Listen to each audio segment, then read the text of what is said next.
Yes, so good afternoon all. We were discussing about the management of stroke, and in that we were discussing about the secondary impairments and their management. So in that we already saw about the DVT. Coming next to malnutrition and aspiration, this also we were able to complete. So malnutrition and aspiration, mainly we check for the gag reflex. We see if the patient is able to swallow or not. Swallow test that we have seen, we ask the patient to swallow a solid food in a small quantity. If they are able to swallow, then only we provide the food through mouth. Otherwise, a nasogastric tube is indicated. If not, you can also go for IV nutrition directly. Next portion is infection. Because of prolonged immobilization, there are parts of the body where, say for example, urine is retaining. Urine is not passed on completely or is passed involuntary because the bowel and bladder function control is lost by the patient. So for that reason, we need to go for a catheterization. Catheterization is insertion of a catheter in the urinary tract so that it could be voided completely. Now, these catheters also will have, if not taken proper care, may have organisms on them, bacteria, viruses, protozoa, fungi, whatever it is. And depending on that, there will be infection. The most common that is why is urinary tract infection. Stroke patients ma urine and stool both are involuntary at times. Starting phase માં આપણે વાત કરી હતી cerebral shock હશે. Cerebral shock હોય એમાં બધા જ function except vitals will be lost. Yes, so passing of the urine and everything is completely involuntary. Patient has no control over it. So we have to provide catheter for it. Now continuous catheter, if you take it, then also there are chances. Okay, wait a second, just a second.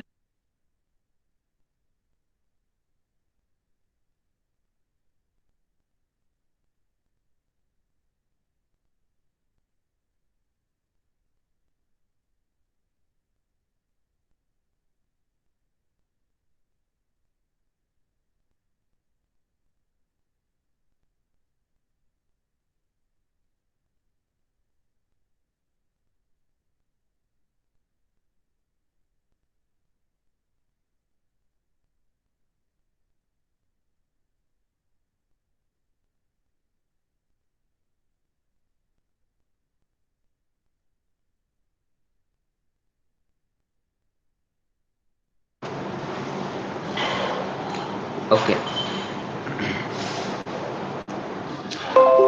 Sorry for the interruption. So, okay. So we were on urinary tract infection. So whenever a patient initially in acute phases, patient will have catheterization, continuous catheterization or intermittent catheterization. Continuation means you will keep the catheter inside for prolonged period of time. Say for example, 2 to 3 days. So after every 2 to 3 days, we will change the catheter. Also, there are intermittent catheterization. Say for example, the patient has some control, little amount of control, and because of this, you can whenever the patient feels or during the time of the day he has taken, you can schedule it regularly. Like you can train the patient, okay, savare ek bar, afternoon 2 times, evening 1 time, and night 2 times, just before the bed. So you can schedule the voiding of the urine in such a way that the intake and outtake is balanced. For that reason, you can give intermittent catheterization. Whenever the patient wishes to pass the urine, you will provide the catheterization, and later on when you remove the part, you remove the catheter, it is normal. Yes, so it is common result of catheterization. Now if the catheters are not completely sterile, that there are chances, then it will lead to infection. Frequent urine culture and antibiotic treatment is required. So urine culture is required if there are any bacteria or any other protozoas, microorganisms present in it. If they are, you need to start the antibiotic treatment accordingly. To give Pseudomonas infection, acidify urine by giving patient 2.4 grams of vitamin C daily. So vitamin C in the form of tablet or in the form of diet also can be recommended. If possible, the placement of indwelling bladder catheter should be avoided, use of associated risk of UTI. So if you keep a catheter inside for approximately 2 or 3 days and then change it, those 2 or 3 days are very much prone that the patient will have infection. So infection na chance વધારે છે એટલે continuous or indwelling. Indwelling means within the body, which remains within the body. If you keep the catheter within the body, there are higher chances of infection. To summarize it all, acute and subacute complications of stroke, there are neurological and there are systemic. Neurological related to only neurological system, all other that is systemic. In acute phase, that is within a week, within 7 days, cerebral edema will be there, as we already discussed, increased intracranial pressure, hydrocephalus, hemorrhagic transformation, seizures, and transtentorial herniation. Transtentorial herniation is nothing but movement, or because of a part of the brain is injured, there is edema on one side of the brain more compared to the other side. So there is pressure over the brain, and because of this pressure, the brain moves into the skull to the opposite side. The space is very limited, but the center of the brain will slightly shift on the opposite side. This is nothing but herniation. Herniations mean movement of any body part, any organ from its normal position. That is herniation. In subacute phase, that is after 7 days, after a week, seizures and depression are common. Seizures again because of increased intracranial pressure, and depression is common because the patient may or may not be able to cope up with such situation with the disease. Systemic, if we see systemic, other than neurological symptoms, acutely in 7 days, what all things we observe? Hypoxia, yes, reduction in oxygen level or increase in carbon dioxide retention. Second, hypertension, increase in the blood pressure. So that is normal, and that we do not need to normalize completely in the first 7 days, as we already discussed in the treatment. Hyperglycemia, that can also happen. Aspiration, yes, movement of the food from the stomach or through the mouth directly into the trachea. It should go into the esophagus for the digestion. It goes into the trachea. It will hamper the pulmonary functions. Cardiac arrhythmias, inappropriate ADH secretion. Now ADH also plays a very important role in regulating your whole body hormones. Yes, so if ADH secretion is hampered at that time, your body autonomic and autonomic nervous system specifically will be altered, and because of this blood vessel changes happen, organal changes happen, your growth stunts, and all these changes are because of the inappropriate ADH secretion. After 7 days or after a week, subacute phase, there is DVT and pulmonary embolism formation. Second, bronchopneumonia, an infection again, which is utmost common. Even for any patient who is staying in hospital, chances of pneumonia are common.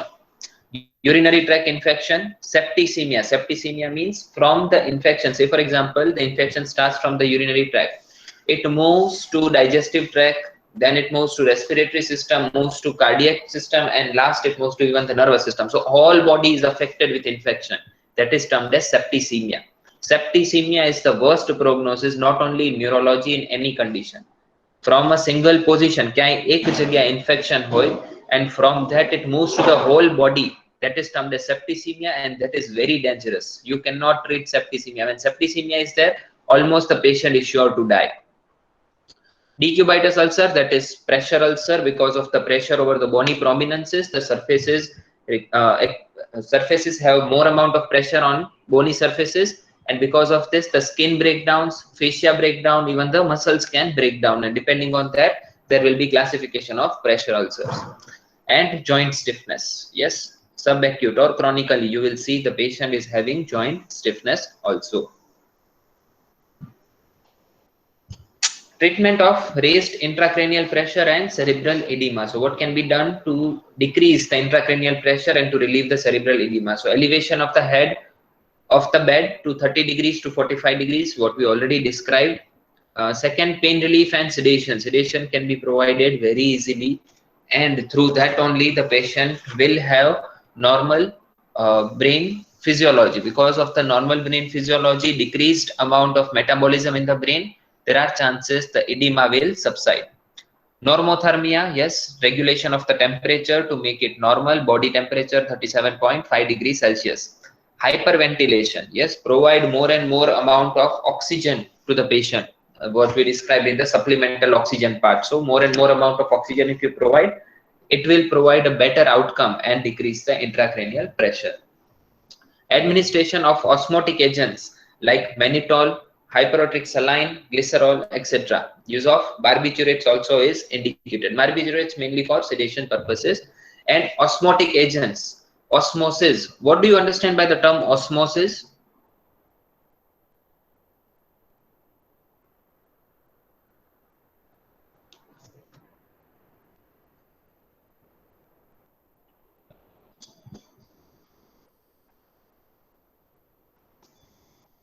Osmosis એટલે શું? You heard the term osmosis, you come this term across from I guess your 11th standard till now. There will be multiple occasions where you heard the term.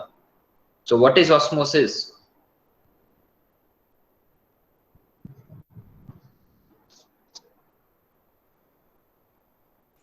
Osmosis, A molecule, yes, sorry, yes. a molecule which is passes through a semi-permeable membrane. Very true. When a molecule passes through a semi-permeable from a high concentration to low concentration medium. Yes, so that is osmosis. It is like diffusion, but diffusion specifically does not happen within semi-permeable membranes. The process is termed as osmosis. So these are osmotic agents. From the blood, whatever things you are providing is semi-permeable membrane, that is blood-brain barrier, BBB. Remember this term, blood-brain barrier. You come this term across in the anatomy, first or second semester. So blood brain barrier through brain માં પણ એ વસ્તુ જાવી જોઈએ. Yes, so for that reason whatever drugs you are providing, whatever nutrition you are providing, A brain માં પણ અંદર જાવું જોઈએ. Brain ની આજુબાજુ એક film છે, you can say, that is blood brain barrier, that is needs to be closed, that needs to be crossed. Then only the drugs and the treatment that you are providing is effective in form of medical treatment. So for that reason such osmotic agents are given so as to increase the permeability of this membrane. Yes, mannitol, saline and glycerol, all the three are at most important.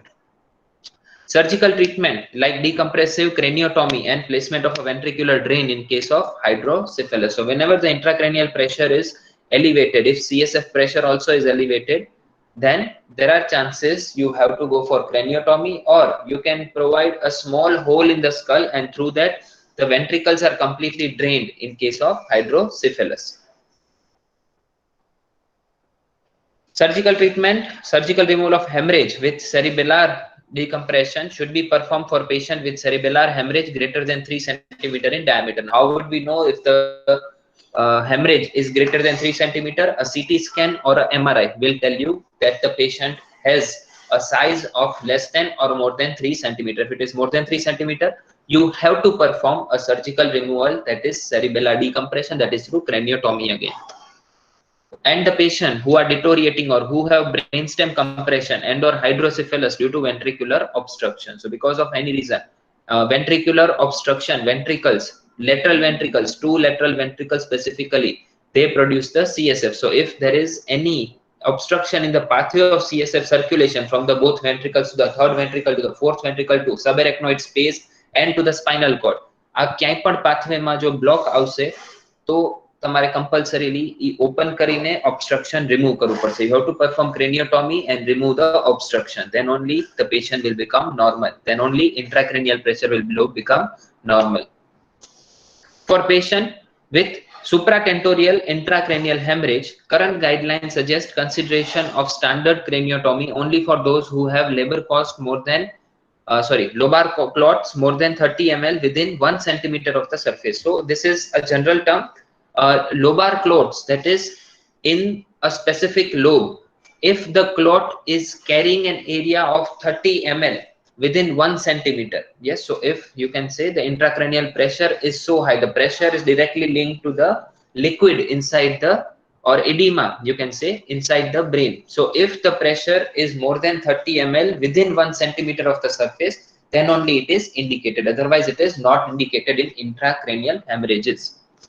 Mortality at 30 days in general compared with conservative management is not different. So even if you perform surgical treatment, because of the complications also the patient may die off. So it is not essential to perform craniotomy.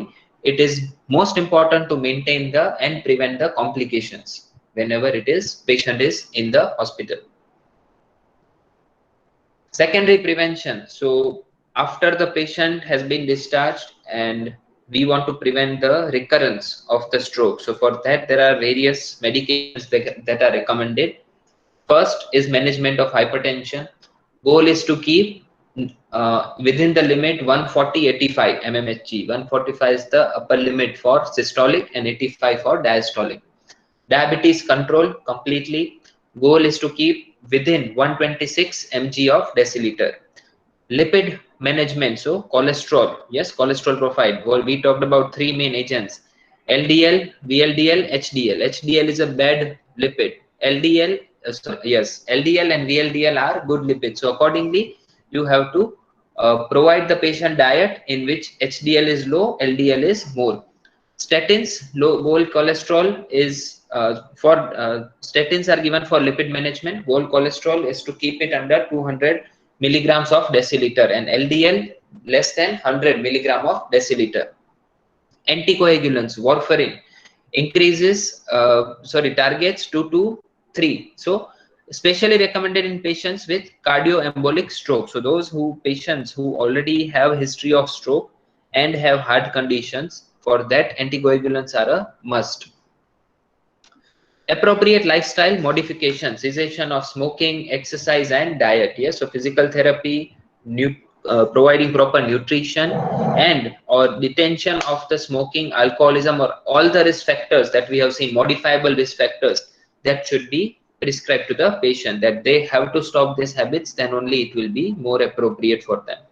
Antiplatelet agents such as aspirin reduce the risk of recurrence of all ischemic stroke, and for patients with TIA. TIA stands for transient ischemic attack. All signs and symptoms become normal within 24 hours. Yes, the first thing that we described in the categories of stroke.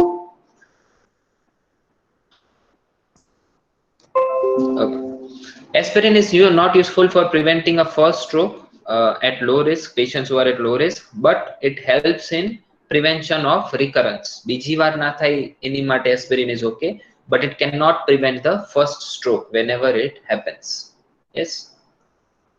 Here we complete about the medical management of stroke. So here we are completing all the aspects of the stroke.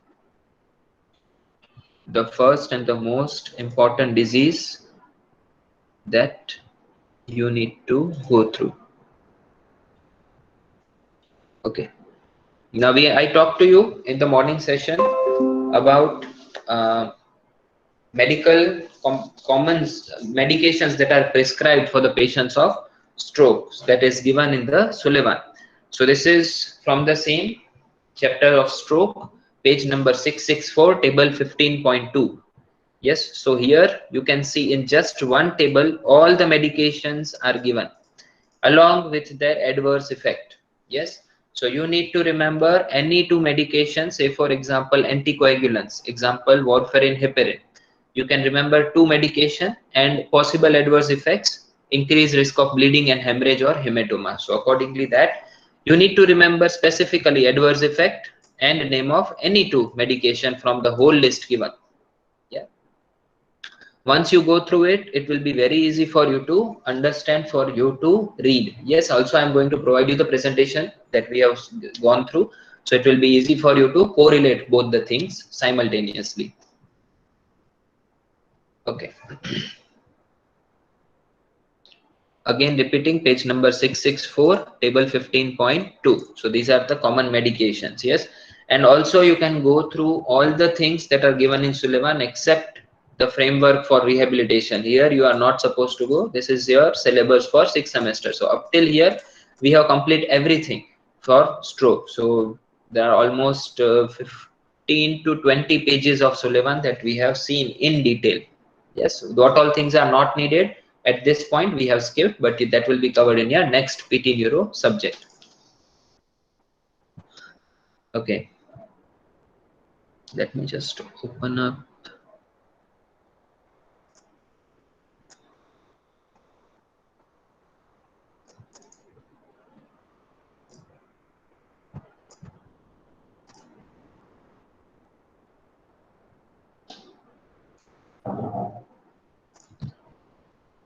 Okay, so this is the main syllabus of neurology. In this, we have covered the general principles of neurological assessment. We have completed the cerebrovascular diseases and accidents, that is mainly thrombus, embolism, hemorrhagic intracranial tumors. Everything is the same as stroke. Encephalitis and meningitis will be covered in your pediatrics because they are pediatric conditions. They will be covered in pediatrics. So poliomyelitis we will cover. Next will be traumatic brain injury of head and the spine. Parkinsonism, multiple sclerosis, ALS we will cover. Now injury to the peripheral nerves, cranial nerves and GBS, Guillain-Barré syndrome. So we are going to start with GBS, but we have already covered cranial nerves in the assessment part. Yes, what is their function, what is their injury. Yes, so all the things we have seen, the deficits. Yes, you can go through that. So that is covered. We will go through injury of the peripheral nerves later, but first we will discuss about the GBS, and later on we'll complete the complete part. Before CE, I am thinking at least 7 to 8 of these will be completed, because you can see these points, they are only given in brief. Yes, the important aspect that we wanted to discuss was this thing. We have discussed this in detail. Now everything would be brief about all the conditions. Yeah. Okay. So we'll just give introduction to a new condition. Very basic thing that we will discuss.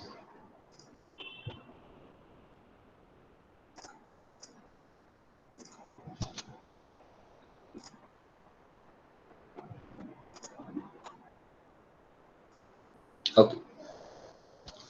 So we will start with GBS, Guillain-Barré syndrome. Yes, or also known as Landry's paralysis. Yes, you need to remember both the terms, Guillain-Barré syndrome or Landry's paralysis. There are multiple types of the diseases within Guillain-Barré syndrome. Syndrome is collectiveness of various signs and symptoms. Yes, disease and a syndrome વચ્ચે difference શું હોય? Disease is specific, કે શરદી આપણે કહીએ કે શરદી ઉધરસ તાવ, આ three common કેવું હોય તો this is an common cold. Yes, so it is a disease. But coronavirus is a syndrome, collection of various signs and symptoms. એમાંથી ગમે તે થઈ શકે. Yes, some have respiratory involvement, some have only neurological involvement, some have only fever. Yes, બધાને બધા symptoms નહીં આવે. So that is syndrome. So Guillain-Barré syndrome and or Landry's paralysis. So Guillain-Barré syndrome is nothing but polyneuropathy. Poly means many, neuro related to nerves, pathy that is abnormality. Any abnormality affecting multiple nerves, that is Guillain-Barré syndrome or polyneuropathy. So GBS is an acute polyneuropathy. Acute happens within short period of time. Disorder affecting the peripheral nervous system, as we already described. Polyneuropathy, important term. GBS koi pan puche શું હોય, first term that you should use is polyneuropathy. Guillain-Barré syndrome is an autoimmune condition in which the person's nerves are attacked by the body's own immune deficient system. Yes, so આપણી જ body આપણા સામે act કરવા માંડે. That is termed as autoimmune disease. Yes, you might have come under the term. Ascending paralysis, it is also termed as ascending paralysis. Why? A weakness begins in the feet and hand, migrates towards the trunk in the most typical symptom, and some subtypes cause changes in the sensation or pain as well as dysfunction of the autonomic nervous system. Now understanding ascending paralysis, it starts with the hands or the feet. Say for example, more commonly it is seen in the lower limbs. More specifically it is seen in the lower limbs.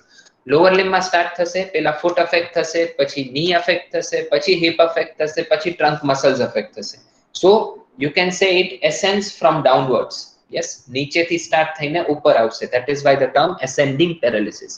It also affects not only the motor part, it can also affect the sensory part and also your autonomic nervous system. તમારી autonomic nervous system પણ affect કરશે. Yes, motor is the main symptom, then it's the sensory, and last is autonomic nervous system. Yes, most common is motor. That is why the term paralysis is always related to motor function. Hemiplegia, yes, so plegia was always related to motor function. Voluntary control will be lost. The disease is usually triggered by an infection. It can cause life-threatening complication, in particular if the respiratory muscles are affected or if the autonomic nervous system is involved. During the acute phase, about a quarter require admission to intensive care admission for mechanical ventilation. Now, GBS is a self-reliant condition and it is triggered by an infection. ક્યાંય પણ બોડીમાં infection થશે, specifically viral infection, that will trigger the condition. Yes, trigger the condition means viral infection A condition start કરાવશે, પણ પછી શું થાય છે, આપણી જ બોડી આપણી સામે એક્ટ કરે છે. It is an autoimmune disease. Yes, it will, the patients who are affected, out of them 25%, 1/4 will always require intensive care unit, ICU માં દાખલ થવું પડે, and will require support of mechanical ventilation. Why? Because respiratory muscles and autonomic nervous system are affected. Respiratory system kyare affect thase? As we described, ascending paralysis. So it will start from the foot, move to the knee joint, move to the hip joint, all the muscles will be affected of lower limb, then it will start affecting the abdominal muscles and the respiratory muscles. Once respiratory muscles are affected, it is life threatening. Yes, that is why mechanical ventilation is required. The diagnosis usually made by the nerve conduction studies, which is also termed as NCS, nerve conduction studies, NCS, with studies of cerebrospinal fluid, CSF, with prompt treatment by intravenous immunoglobulins or plasmapheresis together with supportive care, the majority will recover completely. Yes, Guillain-Barré syndrome is a self-limiting condition. તમે પેશન્ટને ખાલી supportive care આપો તો within 3 to 4 weeks the condition will start getting reversed. Yes, શરદી ઉધરસ કેમ હોય, તમે દવા લ્યો તો જલ્દી ઠીક થાવ, ના લ્યો તો પણ તમે ઠીક તો થવાના જ છો. Same thing in GBS. આ શરદીમાં 2 થી 3 દિવસ લાગે, આમાં લાગશે 3 થી 4 અઠવાડિયા. Yes, around a month or more, but this condition starts getting reversed, એટલે કે જે પણ ડેમેજ થયું છે એ નોર્મલ થતું જશે. It can be confirmed by nerve conduction studies and cerebrospinal fluid studies. Yes, both important terms. Nerve conduction studies એટલે કે nerves normal છે કે નહીં, nerves ની conduction velocity normal છે કે નહીં, એ check કરવાનું, અને CSF નું content જોવાનું, because CSF tells you an infection in the central nervous system. A viral infection ના લીધે આ condition start થાય છે. So we'll see for CSF. With prompt to the treatment by intravenous globulins or plasmapheresis. Two important terms.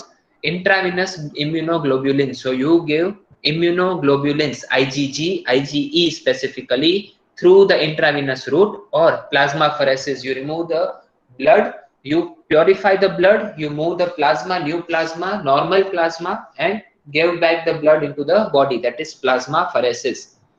Together with supportive care, the majority will recover completely. If you remember these lines, you have already completed what is GBS. Yes, including the signs and symptoms, including the diagnosis, including the treatment. બધું જ આ એક લાઈનમાં આવી જાય છે. Yes, Guillain-Barré syndrome is rare at 1 to 2 cases per 1 lakh population annually, but it is most common cause of acute non-trauma related paralysis. Yes, trauma na થાય એના લીધે paralysis. Without trauma, if there is any paralysis, it is the most common condition, GBS. The syndrome is named after the French paralysis physician Georges Guillain and Jean-Alexandre Barré. Yes, Guillain-Barré syndrome. So, Georges Guillain and Jean-Alexandre Barré, who discovered and described them in 1916. This was the first time it was described. It is not that કે ત્યારે પહેલી વાર જોયું, એમને પહેલી વાર describe કર્યું આની pathophysiology પહેલી વાર આપી. That is the reason it is termed according to that name. So French physician Jean Landry first described it in 1859. Yes, that is why the second name Landry's paralysis. In 1916, Georges Julian, Jean-Alexandre Barré, and André Stoll diagnosed 2 soldiers with the illness and described the key diagnostic abnormalities of increased spinal fluid protein production but normal cell count. So in cerebrospinal fluid, the most important thing that you will see is increase in the protein production. Yes, so CSF માં તમને protein વધારે જોવા મળશે. Because of this is a sign of infection. GBS is also known as acute idiopathic polyradiculoneuritis. Terms મોટી છે, અઘરી લાગે છે, પણ છે નહીં. Acute, as we already described, short term. Idiopathic, without any cause. Poly, again involvement of many. Radiculoneuritis, yes, involvement of many nerves and inflammation, itis of many nerves. Acute Idiopathic polyneuritis, same thing. Acute idiopathic, again without a cause. Poly involvement of many, inflammation of the nerves. French polio, yes, because it was first described by French scientists. Landry's ascending paralysis, Landry's paralysis and ascending paralysis together, yes, and Landry-Guillain-Barré syndrome also. It is also termed as Landry-Guillain-Barré syndrome. Yes, so these are the other names. So in exam, any of the name can be used and you might need to describe it. Yes, so I can ask in exam, describe acute idiopathic polyneuritis. It is same, nothing else but GBS. Canadian neurologist C. Miller Fisher described the variant that bears his name is 1956. So we are going to describe various types of Guillain-Barré syndrome as we described. It is a syndrome. So એની અંદર પણ ઘણું બધું આવશે. Yes, so when we are seeing the classification, one of them will be the Miller-Fisher syndrome. So that is what its sign and symptoms will be different compared to the normal ascending paralysis described by the Guillain-Barré.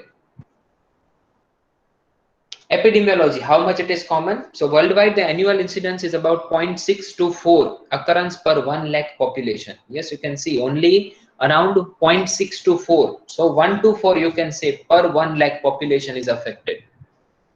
Men are more affected compared to women. Yes, so male are more affected than compared to female. So 1.5 is to 1. This is ratio.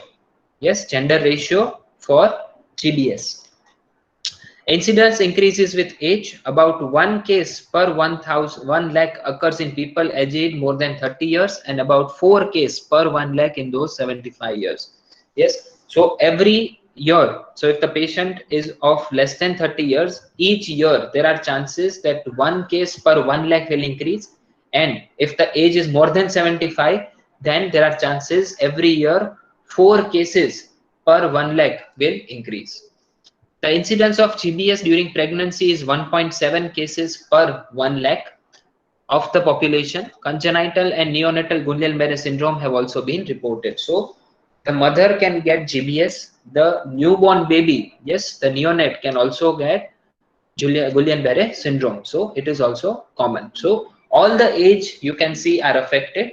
More is less than 30 and more than 75. Even the pregnant woman and a newborn child can get GBS. Ideally speaking, in clinical setups, whenever you are hearing the term GBS, most of the time it will be a male of age less than 10 to 15 years. Yes, it is not so much common in teenage, but it is common in early ages, that is up to 10 to 12 years.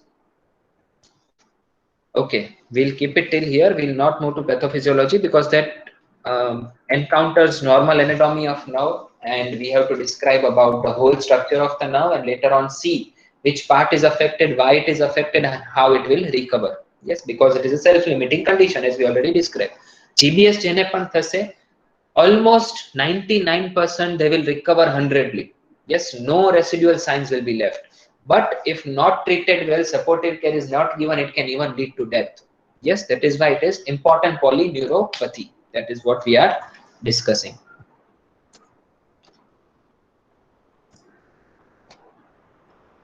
Okay, any doubts till now? See, completely from first we talked about the assessment, then completed the stroke.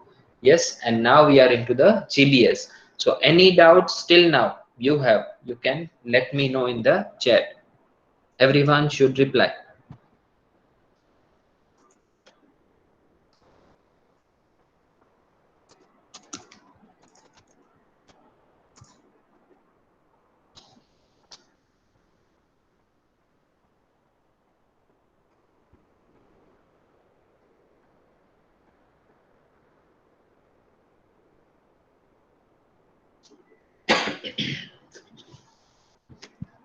Okay.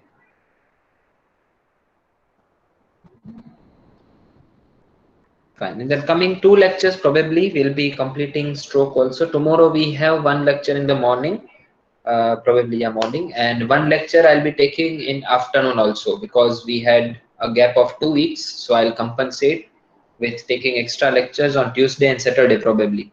Yes, for neurology, of course. So we'll complete our syllabus in time, and that will help you in the CE as well as for learning for the future. Yeah. Okay. Puru, have you taken the attendance?